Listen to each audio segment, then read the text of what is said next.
Bismillahirrahmanirrahim. Assalamualaikum warahmatullahi ta'ala barakatuh.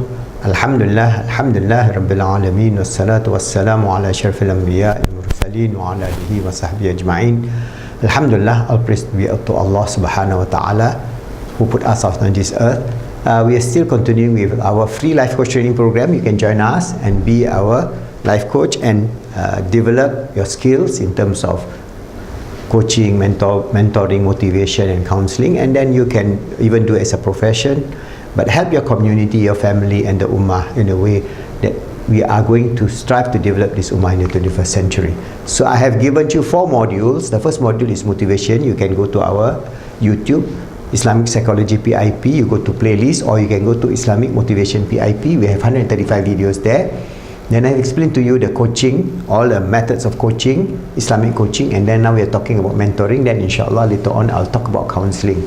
Alright, so this will give you the whole framework in terms of what an Islamic life coach, in terms of developing yourself, your family, motivating us to become achievers in the 21st century.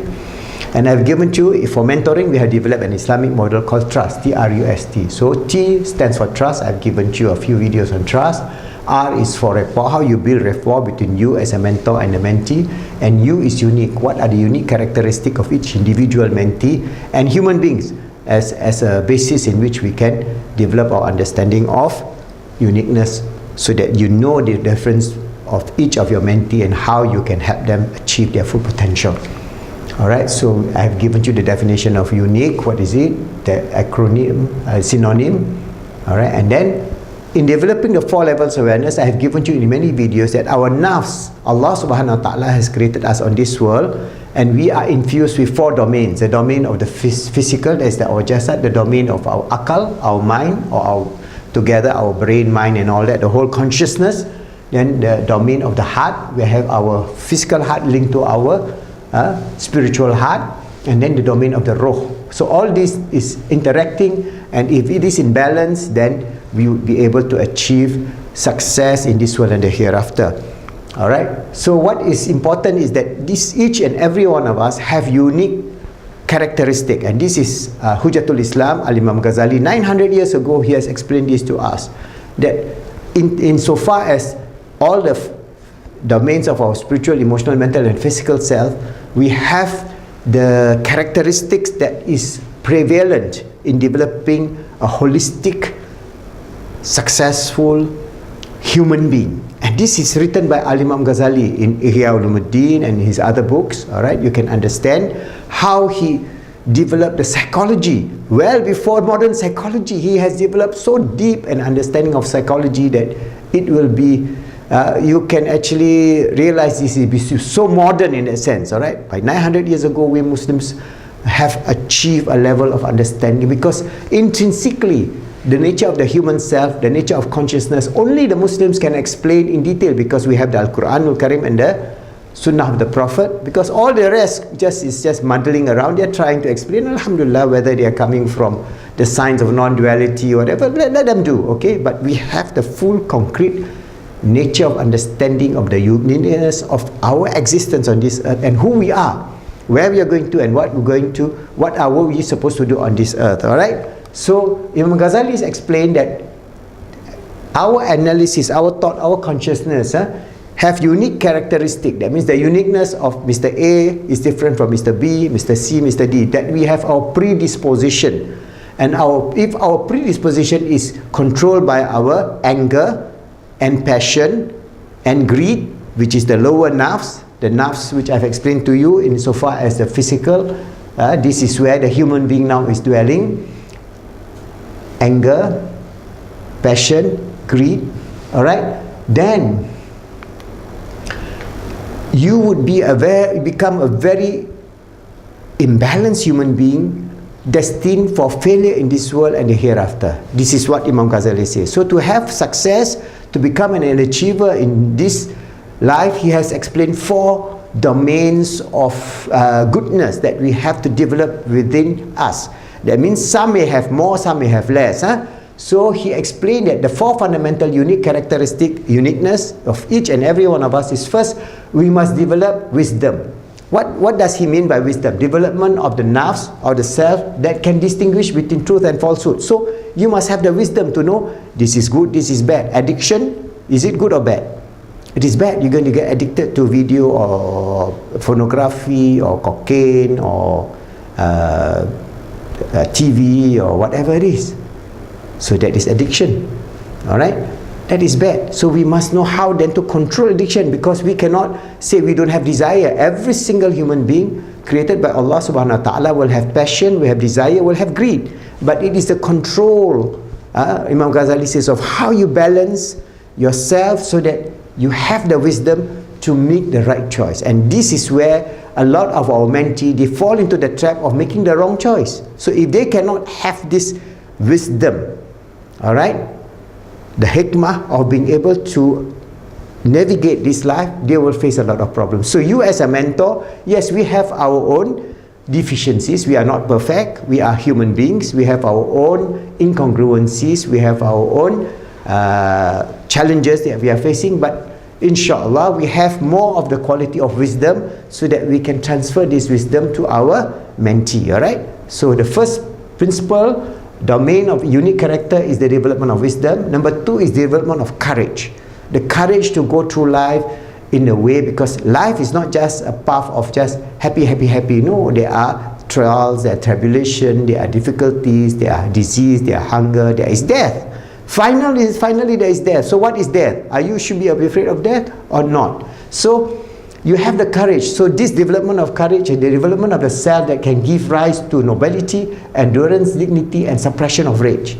So courage is being able to do that, because Rasulullah says you are not strong if you can wrestle a person. You are strong if you control your anger, your rage. So this aspect of being courageous when you need to be courageous to defend yourself, to defend your family, to defend the deen, yes, you must have the courage. But courage doesn't mean you use your anger to oppress people, to kill people, to bomb people, doing all kind of nonsense in the name of Islam. That is not courage. That is cowardice, the opposite of courage, and that is not going to bring you to heaven. Wallahu alam. Most probably those who do this suicide bombing and all that end up in hell. Allah is the best judge, alright? But we must bring this beautiful deen, so we have this courage, development of what? Nobility in terms of our personal self, endurance, dignity, and suppression of our rage. So this Imam Ghazali explained to you. This 900 years ago, wisdom, courage, and then number 3 is temperance.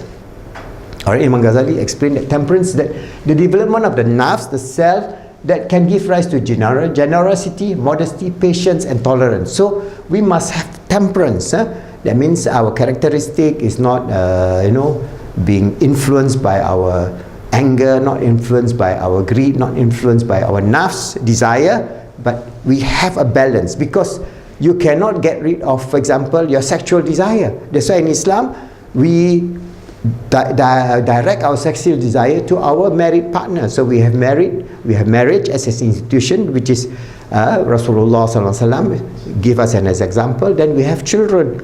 So then we develop temperance, because we have to have many trials and tribulation in bringing up our children. How are they going to be wonderful, good human beings, wonderful, good Muslimin and Muslimah? So we have to have patience, tolerance, understanding, mercy, compassion, and love. So this is the understanding of tolerance. And number 4 is justice. So Imam Ghazali explained that the development of the self-nafs that can control anger, desire, and act justly on the rights of others. So, for example, you can be very big and powerful, just like many dictators. They kill people without rhyme or reason just because they are big. But who are they? How big they are? Even the greatest dictator, the greatest murderers of people, millions of people, that has gone through, whether it is Hitler or Stalin or Mao Zedong or whatever you can name, where are they now? They are under the grave. They are gone. They are dead. And they are answerable to Allah subhanahu wa ta'ala. And then we have many dictators today, many evildoers today.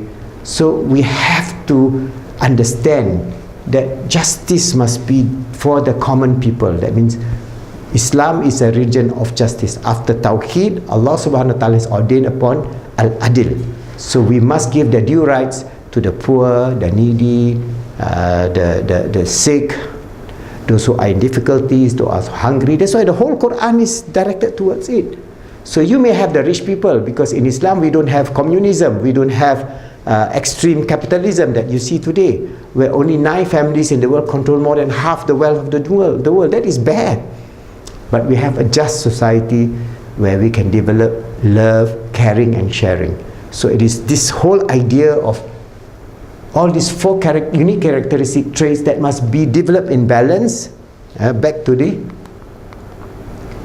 nature of the Nafs, that if you can do that, then you are on the way to perfection. That means Allah given us this journey towards perfecting ourselves, to perfect our Iman, Islam and Ihsan, to perfect ourselves in the way that we become the true and sincere servant of Allah subhanahu wa ta'ala, and with His grace we achieve total success in this world. So we Muslims must be the forerunner of the 21st century in terms of achievement, in terms of productivity, in terms of scientific knowledge, in terms of education, in terms of bringing humanity towards understanding the true holistic integrated nature of the self. And if we know that, then we are on this journey towards being a true and sincere servant of Allah, His Khalifa on this earth, always striving to make ourselves good, help others to be good and make the world good, inshaAllah.